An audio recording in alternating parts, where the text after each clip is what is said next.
Alexis, coming back with another video, and today we are going to do a little late January wrap up.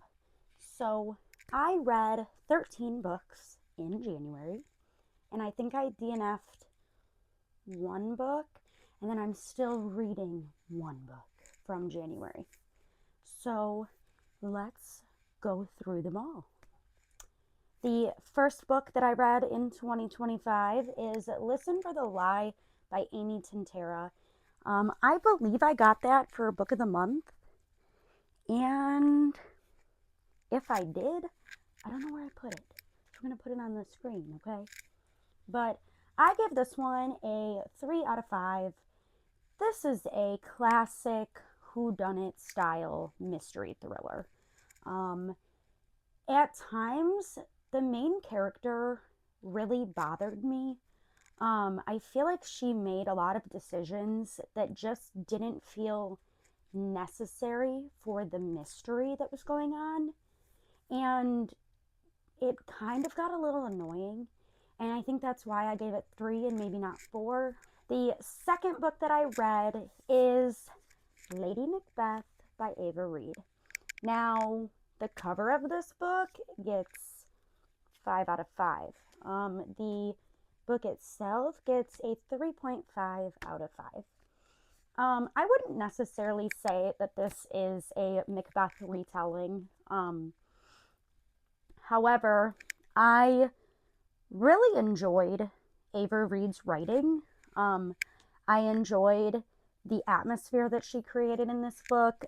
The gothic vibes really are pretty prominent, and I liked that. It didn't necessarily feel very adult in nature. The main character, I believe, is like 17, and outside of like young women getting pregnant, it really felt pretty maybe YA or even, I guess, maybe new adult. So I think I just expected a little bit, I expected it to be a little bit different. I still greatly enjoyed the atmosphere that Ava Reid created. And then I also will say that like the first half, this is a pretty short book. The first half felt like the timing really made sense. And then in the other half, it felt like things really started happening very quickly. It seemed like the end of the story, like she was like rushing to finish everything, whereas the beginning felt very slow and very paced, and it felt like it flowed a little better. So that is why we landed on 3.5 out of 5. The next book that I read is the one and only horror movie by Paul Tremblay. Let me collect my thoughts. I've read 2 Paul Tremblays. This one and the Paul Bears. I absolutely love Paul Tremblay's writing. This is my first 5-star read of 2025. Now, I will say right off the bat, I don't think that Paul Tremblay's books are for everybody. Obviously, no books are genuinely for everybody. But if you're going to read a Paul Tremblay, I think you have to be prepared for things to be weird. You have to prepare for things to not necessarily make all the sense. And that's exactly what this does. It was weird. It was unsettling. It was confusing at times. You have like an uneasy feeling while reading this book. And I loved every second of it. Same can be said for the Paul Bears Club. This book lives in my brain for eternity. So I will be reading anything that Paul Tremblay writes, and I really need to go back and read the books that he's already written, since I've read his 2 most recent releases. But this was just creepy. You're following a group of young filmmakers, and the movie has never been seen, and then you're following one of the people who was in the film in the future, and this whole concept of a remake, which he thinks is kind of weird because it was never shown in the first place. And you kind of go back and forth between when the movie was actually filmed and then the present time. And you learn all about this movie and all about the way that it was filmed, and there's little like spots in the book that are the, what do you call it, the screenplay, like the actual stage notes and everything. The audio was amazing. You get all of the kind of like static and like eerie sounds in the background for those kind of screenplay moments. I loved this, but again, if you're going to go into it, just know that it's weird. You're probably not going to understand everything, but it works for me. I'll leave it there. I'll be quiet about the book, okay? Following that, I read the Up and Under series by A. Deborah Baker, which is also Seanan McGuire, and I'll put those up here. As a collective, I had a good time. For a middle grade series, it was cute. I do think that there are certain points in the book that are a little political and a little about, like, what's the word I'm looking for? Judicial, even. And for a middle grade, I just don't think that those concepts will be interpreted. I think that it would go right over a child's head, to be honest. But I don't think that they were done in a negative way by any means. I don't think that they were done to prove like her own point by any means. But it just didn't feel necessary to the story entirely for me, who understands the politicalness that she was kind of getting at. The first book I really enjoyed. The second book was, I don't really feel like much happened. And the third and fourth were also okay. I don't remember exactly what I gave each book, but I will put it on the screen. I think I gave the second one 2 stars, but the rest were good. And again, as a collective, the series was pretty cute. I will be saving those in my back pocket for when my daughter's a little bit older, but I had an overall good time. I wasn't mad at them by any means. The first one is called Over the Woodward Wall. The second one is Along the Saltwise Sea. The third one is Into the Wind-Wrecked Wild. And then the fourth one is Under the Smoke-Strewn Sky. I had a good time. For a middle grade, I thought it was fun. It was super quick read. I think I read all 4 of them in like 3 days or something. But it was a good filler. I had a good time. Definitely will be keeping those for when my daughter is a little bit older.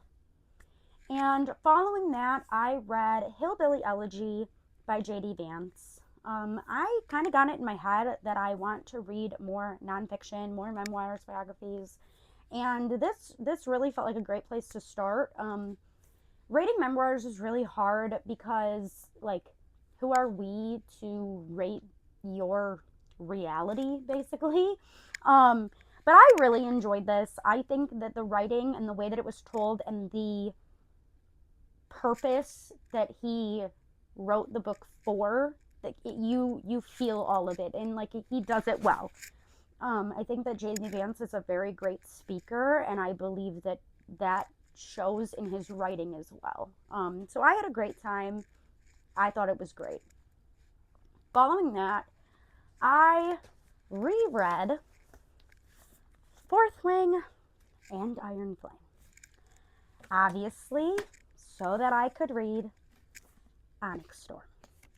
And my ratings for Fourth Wing and Iron Flame, I don't think really changed. I had initially given Fourth Wing, I think, 4.5 stars, and I still feel that I'm somewhere in that 4.5, 5-star range.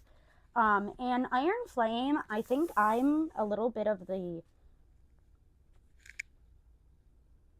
what is the word I'm looking for? Outcast? That's not the word. You know what I mean. I actually really enjoyed Iron Flame the first time I read it, and I enjoyed it this time also. I will say that in both of them, the like random times where a month passes was very hard to get used to. And it happens in both of them, where I feel like all of a sudden there's like a huge gap in time, and we don't really understand what happens in the gap.